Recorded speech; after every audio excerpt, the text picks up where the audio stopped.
10.6, तो मैंने ये जो न्यूमेरिकल्स हैं ये पहले सॉल्व कर लिए हैं ताकि हमें ज़्यादा टाइम नहीं लगे इनको सॉल्व करने में, लेकिन उसमें कंप्लीट मेथड आपको दिखाएंगे, समझाएंगे कि किस तरह से ये करेंगे। देखें अब 10.6 पहले देखिए, उसने कहा कि given the following set of values. अब उसने हमें x की वैल्यू दे दी है 20, 11, 15, 10, 17 और 19, और y की वैल्यू दी है 5, 15, 14, 17, 8 और 9। अब उसने पहला क्या कहा, उसका पहला क्वेश्चन ये है कि आपने जो लीस्ट स्क्वेयर रिग्रेशन लाइन है वो आपने फाइंड करना है। तो पहले मैं आपको समझाता हूँ कि रिग्रेशन लाइन क्या है।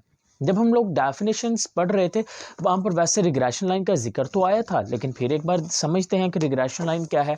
अब देखें जो रिग्रेशन लाइन है वो ये होती है, देखें y hat is equal to a plus b और ये साथ में x लगा है, यानी कि ये y ऑन x है, यानी कि y जो है ये डिपेंडेंट है, किस पे डिपेंड कर रहा है, x के ऊपर डिपेंड कर रहा है। अगर y x पर डिपेंड कर रहा है तो x हुआ इंडिपेंडेंट। समझ आई बात। तो हमने सबसे पहले ये लाइन ऑफ रिग्रेशन ये कंप्लीट करनी है। अब ये कैसे बनानी है, इसको कंप्लीट करने के लिए आपके पास a की वैल्यू होनी चाहिए, b की वैल्यू होनी चाहिए, ठीक है। तो हम देन ये हमारे पास जो लाइन ऑफ रिग्रेशन होगी ये कंप्लीट हो जाएगी। और लाइन ऑफ रिग्रेशन दो तरह की होती है, y on x and x on y। अभी उसने हमें बोला है कि y ऑन x, तो हम ये यूज करेंगे। आगे कुछ न्यूमेरिकल छोड़ के फिर एक न्यूमेरिकल क्वेश्चन आएगा जिसमें x ऑन y होगा, तो वो भी हम समझेंगे। ओके अब यहाँ पर हम ये जो b है इसकी वैल्यू को कैसे डिटरमाइन करें, तो v की वैल्यू को डिटरमाइन करने का ये एक फार्मूला, ये दूसरा फार्मूला, ये 100% तैयार होने चाहिए। अब ये जो फार्मूला है ये देखें, b is equal to n क्या होगा, जितने नंबर्स दिए गए हैं। अब देखें जरा यहाँ पर इस क्वेश्चन में 28 देखें 20, 11, 15, 10, 17 और 19, ये 6 हैं, 1, 2, 3, 4, 5 और 6, यानी कि n किसके इक्वल आ गया, 6 के इक्वल आ जाएगा। अगर समीशन एक्स वाई, उसने हमें दिया x और y दे रखा है, हमें x और y को मल्टीप्लाई करना है और x पाई हासिल करना है। फिर हमें जो x है, समीशन का मतलब होता है कि सारी x की वैल्यू को जमा करना है, समीशन y का मतलब है सभी y की वैल्यू को जमा करेंगे, n फिर वही आ गया। फिर जो x होगा ना, x का हम स्क्वायर रूट लेते जाएंगे, फिर वो जो स्क्वायर होंगे x के उन सबको जब ऐड कर लेंगे तो वो समीशन x स्क्वायर बन जाएगा। फिर इसी तरह से समीशन x की वैल्यू लिखेंगे और फिर उसका स्क्वायर लेना है। समझ आ गई बात। तो ये हमारा b को फाइंड करने का फार्मूला, a को फाइंड करने का फार्मूला हम अभी समझते हैं कैसे करेंगे। ओके उससे पहले ये देखिए, ये चंद एक जो टेबल्स होंगी ये आपको बनाना पड़ेगा, ठीक है। कंप्यूटेशन के लिए x की वैल्यू आपको न्यूमेरिकल में दी जाएगी, y भी दिया जाएगा। आपको करना क्या है, आपको ये लाइन डेवलप करनी है। अब इस लाइन के लिए a और b चाहिए, b के लिए हमें समीशन एक्स वाई चाहिए, समीशन एक्स स्क्वायर b चाहिए और समीशन y भी चाहिए।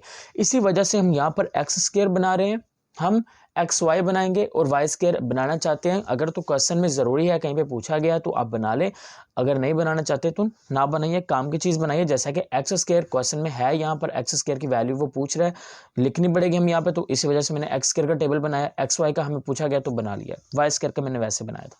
अब देखें, पहले मैंने x की वैल्यू को ऐड किया, वो आई 92, फिर मैंने y के सभी वैल्यू को ऐड किया, वो आई 68, फिर मैंने देखें 20 का स्क्वायर लिया 400, 15 का 11 का स्क्वायर लिया 121, 15 का लिए 225, 10 का लिया 100। तो मैंने ऐसे सारी x की वैल्यू के क्या लिए, स्क्वायर लिए। फिर मैंने इन सभी स्क्वायर की वैल्यू को ऐड किया, सम किया, तो मेरे पास वैल्यू आई ये। फिर इसी तरह से जो y की वैल्यू है, इनके 5 का स्क्वायर 25, 15 का स्क्वायर 225, ये सारे लेके ऐड किए 880। फिर मैंने x और y को मल्टीप्लाई किया, जैसे कि 20 multiply by 5 is equal to 100, ठीक है ना। तो इसी तरह से मैंने इनको ऐड किया, फिर इन सारे इनको इसी तरह से मल्टीप्लाई किया, फिर सबको ऐड किया, तो आंसर है मेरे पास 952। अब हम जो b है उसमें ये वैल्यूज पुट करते हैं फाइंड b की वैल्यू फाइंड करने के लिए। तो पहले मैंने n कितना लिखा 6, क्योंकि 6 वैल्यूज हैं, ठीक है ना। तो 6 समीशन एक्स वाई देखिए कितना है 952, वो यहाँ पर आ गया, माइनस ये साइन आ गया। समीशन x कितना था 92, समीशन y कितना था 68, तो यहाँ पे लिख लिया। n फिर 6 आ गया, समीशन x स्क्वायर ये लिखा है 1496, वो आ गया माइनस। अब समीशन x कितना है 92, ऊपर स्क्वायर है तो मैंने स्क्वायर ले लिया। अब इसको मल्टीप्लाई किया, इसको मल्टीप्लाई किया तो ये आंसर आए, इसको मल्टीप्लाई किया और इसका स्क्वायर ओपन किया तो ये आंसर आया। अब मैंने इन दोनों को माइनस किया, इसको माइनस किया, तो मेरे पास ये कुछ इक्वेशन है, इनको डिवाइड करेंगे तो माइनस आ जाएगा 1.062, ये b की वैल्यू आ गई। अब इस रिग्रेशन लाइन में y hat is equal to a की वैल्यू नहीं है, b की आ गई है, और x तो जो है वो हमने अभी तो खुद ही तो कहा था कि ये इंडिपेंडेंट है, ठीक है ना। ओके तो रिग्रेशन लाइन बनाने के लिए हमें ए भी चाहिए। ए को फाइंड करने का फार्मूला होता है ये दूसरा फार्मूला जो आपको तैयार करना है, a is equal to y bar minus b x bar.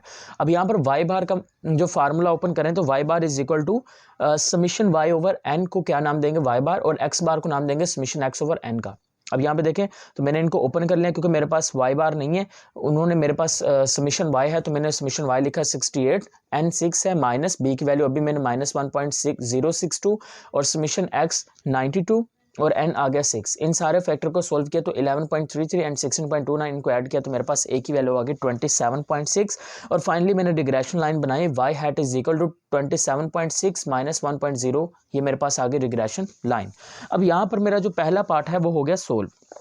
अब जरा हम आगे समझने की कोशिश करते हैं कि बुक वालों ने और क्या पूछा। उन्होंने कहा कि find the predicted value of y, हमें वाई की वैल्यू को फाइंड करना है अगर हमारे पास एक्स 10 हो। ये पहला क्वेश्चन बी पार्ट जो है ये सोल्व करते हैं, इसका x इज इक्वल टू अगर x 10 के इक्वल है तो फिर y की कितनी वैल्यू आएगी। अब बहुत सिंपल है क्योंकि रिग्रेशन लाइन तो आपने बना ली है, अब यहाँ पर सिंपली x की वैल्यू 10 इस रिग्रेशन लाइन में पुट करें तो आपके पास y की वैल्यू निकल आएगी कि नहीं, ऑब्वियसली बात है निकल आएगी। तो y hat is equal to ये वो सारी रिग्रेशन इक्वेशन है, मैंने सिर्फ x की जगह पे 10 पुट किया क्योंकि उसने कहा कि अगर x 10 होगा फिर y कितना आएगा, तो मैंने x 10 पुट किया तो मेरे पास y कितना आ गया 17 आ गया। आगे देखिए आगे वो कह रहा है अगर x जो है वो 11 है तो फिर कितना आएगा 11, 15 और 17 होता है तो फिर कितना आएगा। तो देखें x मैंने यहाँ पे पुट किया 11, ये देखें वही रिग्रेशन इक्वेशन है, इसमें 11 पुट किया तो आंसर ये आता है।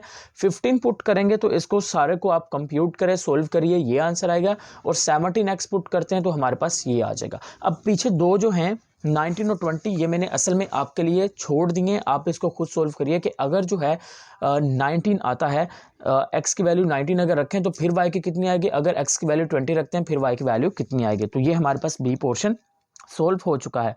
अब तीसरा जो है हमारे पास यहाँ पे देख रहे हैं, हाँ तीसरा जो है वो न्यूमेरिकल क्वेश्चन नहीं है, वो कुछ वैसे भी वो क्वेश्चन जो है वो आपको सोल्व नहीं करना तो वो आप स्किप कर दें। हमें मेन ए और बी जो है दो पार्ट ये करने थे, और तीसरा जो है वो स्टैंडर्ड एरर ऑफ एस्टिमेशन है, ठीक है, तो वो सिलेबस का पार्ट नहीं होगा तो वो हम नहीं करेंगे।